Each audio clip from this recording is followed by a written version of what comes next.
तो क्या आप समझते हैं कि इस वक्त जो पाकिस्तान के मसाइल हैं हमें उसके ऊपर तवज्जो देने की ज़रूरत है, या एक चीज़ जो हमारे पास है ही नहीं उसके ऊपर हम ऐसे ही वावेला मचा रहे हैं? इंडिया के फॉरेन रिजर्व आप देखिए हमारे क्या मतलब हंड्रेड्स ऑफ बिलियन डॉलर्स हैं।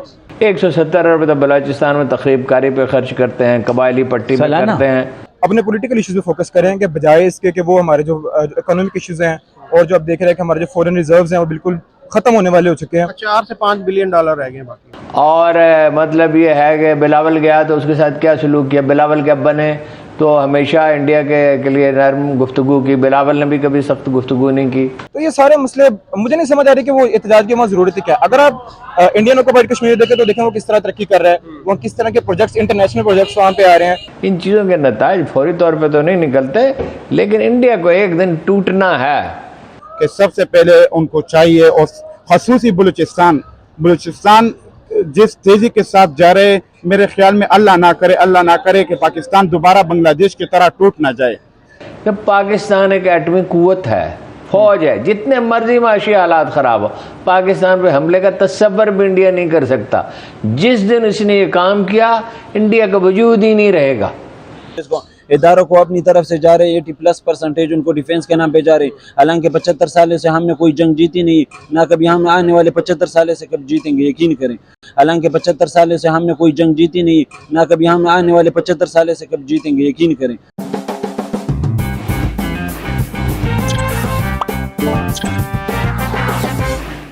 दोस्तों, भारत माता की जय। ये आ गया और एक लाल टोपी वाले का चिचा। ये चिचा जो है ये बढ़ के मार रहा है, जो कि पाकिस्तानियों का डीएनए में है, और कुछ पाकिस्तानियों ने ही इस चिचा का पोल खोला। तो ये पोल कैसे खोल रहा है इसका लुत्फ़ उठाए, मजा ले, और वीडियो के आखिरी तक जुड़े रहें। अगर वीडियो अच्छा लगे तो लाइक, शेयर, सब्सक्राइब कर देना। वंदे मातरम। लेकिन कुछ खारजा पॉलिसी के अहम इश्यूज़ भी हैं। मसलन हमारे हमसाए में आजकल बड़े तरक्की के ज़ोरों पे हैं वो लोग, माशी तरक्की के, इसलिए तकब्बुर भी ज़्यादा आ गया है। नरेंद्र मोदी साहब ने वो तकब्बर तो देखो ना, मुद्दतों के बाद हुकूमत मिल गया, तकब्बर वो आप जापान के दौरे की बात कर रहे हैं। हाँ, उन्होंने कहा नॉर्मल ताल्लुकात पाकिस्तान से चाहते हैं। वो गालिब का शेर बक रहा हूँ जुनून में, क्या क्या कुछ न समझे खुदा करे कोई, लेकिन हम समझ रहे हैं। वो इंटरनेशनल उसकी रायमा की उसकी के लिए है, तसल्ली देने के लिए 170 अरब तो बलोचिस्तान में तकरीब कारी पे खर्च करते हैं, कबायली पट्टी पे करते हैं सालाना। यस, 170 जी, ये ऐसे के फिगर्स हैं मुरतब किए हुए। अच्छा, और मतलब ये है कि बिलावल गया तो उसके साथ क्या सलूक किया। बिलावल के अब्बा ने तो हमेशा इंडिया के लिए नरम गुफ्तगू की, बिलावल ने भी कभी सख्त गुफ्तगू नहीं की। बहुत बड़ा वजन है। वहाँ के वजीर खारजा ने बड़ी सख्त क्या इतनी मकरू जुबान, इतनी करख्त। इमरान खान ने एहतजाज किया बिलावल की तौहीन पे, इसलिए वो दरअसल तो पाकिस्तानी की तौहीन है। तो ऐसी ड्रामे वो कर रहा है। इलेक्शन होने वाले हैं और मोदी 8-10 मोदी की जुबान पे कोई एतबार करेगा।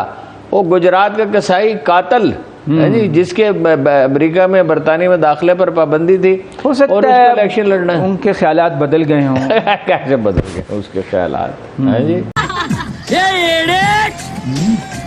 तेरे बाप की शादी है क्या रे? आज फौरी तौर पे तो नहीं निकलते, लेकिन इंडिया को एक दिन टूटना है। अल्लाह के रसूल का फरमान है। ये दबके हुए हैं चमचे इंडिया के, जो इंटरनेशनल एस्टैब्लिश, ये जो एनजीओज होती थी, ये जो कम्युनिस्ट होते थे, फिर वो अमेरिका नवाज हुए, फिर उन्हें पैसे मिलने लगे और फिर वो खुशहाली की ज़िंदगी बसर करने लगे, बड़ी बड़ी इमारतें बनाने लगे। ये दबके चूहों की तरह दबके हुए क्यों हैं? आए ना बाहर तो उन्हें पाकिस्तानी अवाम बताएं जो कश्मीर में जो कुछ हो रहा है, जो कुछ इंडियन मुसलमानों के साथ हो रहा है, सिखों के साथ भी वैसे हो रहा है, बुद्धों के साथ भी, लेकिन सबसे नफरत करने मुसलमान है। अबे साले, तभी मेरा माफ करना, गुस्से में इधर उधर निकल जाता है। ये सलूक वो करने के बाद वो हमें ये बताते हैं कि हम ताल्लुकात नॉर्मल करना चाहते। रह गए कि कोई अगर चाहें अमन हो तो कोई पागल है, कोई जुनूनी उसकी मुखालफत कर सकता है? अमन की कौन मुखालफत कर सकता है? वो कहते हैं पाकिस्तान साजगार माहौल कायम करे। वो चाहते हैं पाकिस्तान सिक्किम और भूटान बन जाए। तो बांग्लादेश भी मतलब ये अपनी बात चीज़ों में मर्जी करता है। बात अगर सफ़ीर को मुलाकात का वक्त नहीं देती हैं वज़ीर आज़म, कम अज़ कम ये कि बांग्लादेश बन जाए। कि पाकिस्तान एक एटमी कुव्वत है, फौज है, जितने मर्जी माशी हालात ख़राब हो, पाकिस्तान पे हमले का तसव्वुर भी इंडिया नहीं कर सकता। जिस दिन इसने ये काम किया, इंडिया का वजूद ही नहीं रहेगा। मस्त जोक मारा रे। हमारे तो हुक्मरान समझ ही नहीं सके हमारा इतना बड़ा पोटेंशियल था। 60s में ये कहा जा रहा था कि कैलिफोर्निया की जैसा कोई रियासत बन सकती है तो पाकिस्तान बन सकता है, और बन रहा था 11-12%, 13% पे, और इससे भी ज्यादा का पोटेंशियल था। आप कहाँ थे ज्ञानी बाबा?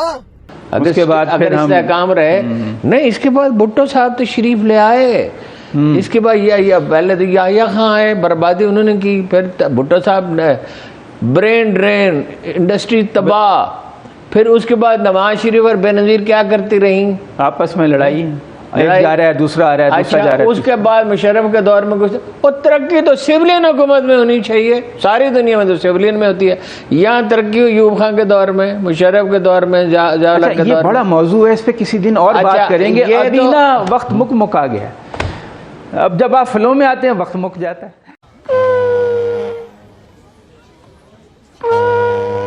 अगर हम ये बात आज से 20-25 साल पहले करते तो वहाँ पे एक डिफरेंट उनकी सोच थी, जब अली गिलानी और बिलाल यासीन और इस तरह के लोग थे। लेकिन हुआ ये है कि रिसेंट ईयर्स के अंदर इंडिया ने वहाँ पे वाकयातन ही काम किया है, और अच्छा काम किया। शुक्र है, मान रहे हैं आप? शुक्र है। नहीं, मैं इस चीज को मान रहा हूँ, ऐसी कोई बात नहीं है। उन्होंने अच्छा काम किया है, वहाँ पे टूरिज्म को लेके गए हैं, वहाँ पे उन्होंने इंडस्ट्री लगाई है, उन्होंने वहाँ पे देखें। तो ये सारे मसले मुझे नहीं समझ आ रही कि वो एहतजाज की वहाँ जरूरत है क्या। अगर आप इंडियन ऑक्युपाइड कश्मीर देखें तो देखें वो किस तरह तरक्की कर रहा है, वो किस तरह के प्रोजेक्ट्स, इंटरनेशनल प्रोजेक्ट्स वहाँ पे आ रहे हैं। इंडिया के फॉरेन रिजर्व्स आप देखें, हमारे क्या हंड्रेड्स ऑफ बिलियन डॉलर्स हैं, और हमारे के पास कुछ भी नहीं है। हम बस बातें कर सकते हैं बैठ के यहाँ पे, लेकिन हम इंडिया को नहीं मुकाबला कर सकते। इंडिया हमारे हाथों से बहुत। तो क्या आप समझते हैं कि इस वक्त जो पाकिस्तान के मसाइल हैं, हमें उसके ऊपर तवज्जो देने की ज़रूरत है, या एक चीज़ जो हमारे पास है ही नहीं उसके ऊपर हम ऐसे ही वावेला मचा रहे हैं? सर एक्चुअली हमने ना 75 सालों से पिछले सिर्फ हमने एहतजाज के ऊपर ही अपनी सियासत की है, और अपने आवाम को सिर्फ इसी एहतजाज के नाम पे ही बेवकूफ़ बना रखा हुआ है। लेकिन नहीं, इन लोगों को इस चीज़ की परवाह नहीं, ना गवर्नमेंट को है, ना हमारे इदारों को, ना किसी की चीज़ को। इदारों को अपनी तरफ से जा रहे 80+% उनको डिफेंस के नाम पे जा रहे, हालांकि 75 सालों से हमने कोई जंग जीती नहीं, ना कभी हम आने वाले 75 सालों से कब जीतेंगे, यकीन करें। क्योंकि हमने की सारी, हाँ बस करते हैं नाम पे। हम हमारी जंगें पता है कहाँ पे जीती जाती है? सोशल मीडिया पे जीती जाती है, या फिर हमारे जंग पीटीवी पे जीती जाती है। पीटीवी पे हमारी हिस्ट्री की बुक्स में, बिल्कुल हिस्ट्री की बुक में स्पेशली जीती जाती है। वहाँ पे हमें पढ़ाई जाता है कि हम जीत रहे हैं, हालांकि हमने जीता कुछ भी नहीं है। हमारे हालात, मुल्क के हालात आप देख ले, जाकर आप इंडिया को देख ले, जो हमारे साथ हम जिससे अलग हुए और हम खुश हो रहे थे। आज इंडिया के हालात देखे, हमारे बाद जो जापान वगैरह कंट्रीज हुए उनको देख ले, आपको पता चल जाएगा कि वो कहाँ पे हैं।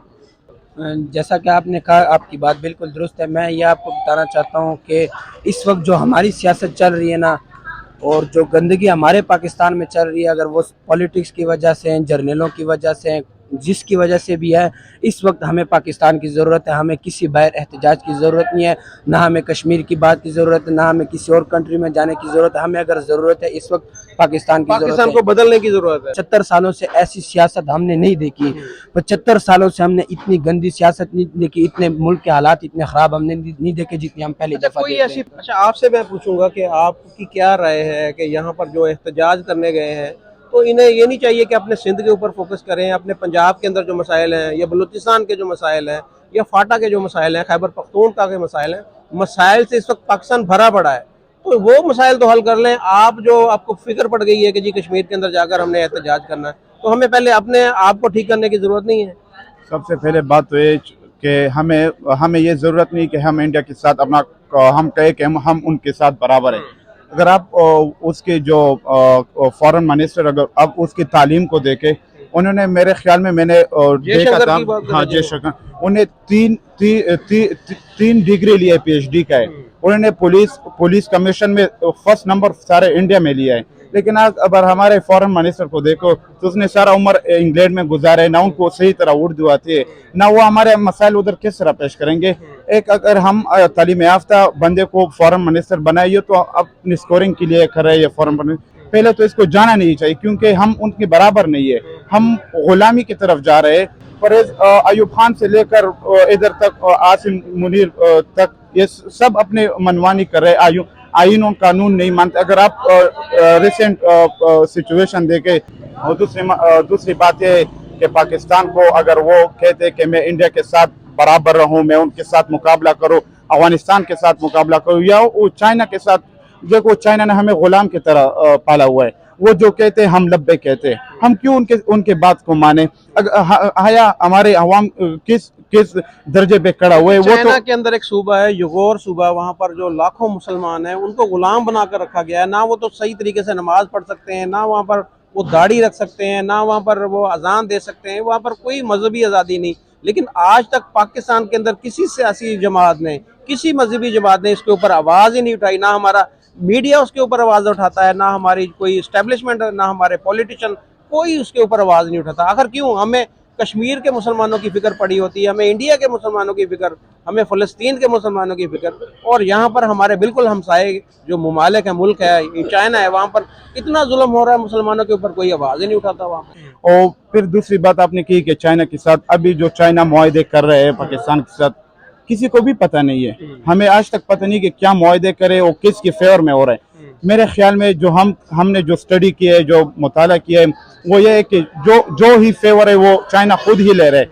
कि सबसे पहले उनको चाहिए, और खसूसी बलूचिस्तान जिस तेजी के साथ जा रहे, मेरे ख्याल में अल्लाह ना करे कि पाकिस्तान दोबारा बांग्लादेश की तरह टूट ना जाए। क्योंकि अगर बलूचिस्तान ने बगावत कर दी, जो उनके रिसोर्सेज है, जो उनके अपनी हुकूक है, वो नहीं दे रहे। अपनी हुकूक तो दूर के बाद, उनको जीने के हुकूक नहीं दे रहे कि वो अपनी जिंदगी पाकिस्तान के आईन और कानून की तरह वो जिए। वहाँ पे ये इन्हें कश्मीर का जो दर्द है, कश्मीर की जो टेंशन है, उसको साइड पर रखकर पहले अपने पाकिस्तान की तरफ तवज्जो करने की ज़रूरत है। कि खुदा न खासा कहीं हमें जो जिस तरह बांग्लादेश वाला एक हादसा, एक सानहा हुआ, इसी तरीके से पाकिस्तान किसी नए सानहे या हादसे का दो चार ना हो जाए।